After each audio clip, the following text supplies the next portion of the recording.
We guide you through how to turn off accidental touch protection on your Samsung. So the first thing you need to do is to unlock your device and going straight to the settings. Then scroll down and tap display. Look for the option called accidental touch protection or touch protection, depending on your model, and simply toggle it off to disable the feature. This settings is designed to prevent unintended touches when your phone is in your pocket or bag, but it can sometimes block your screen when you actually need to use it quickly, especially in low light.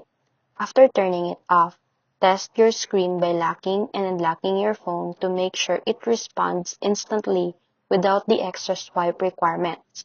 If you don't see the option, use the search bar at the top of the settings and type accidental touch to find it faster. Keep in mind that disabling this means your screen may turn on more easily in your pocket. So if that becomes an issue, you can always go back and turn it on again anytime.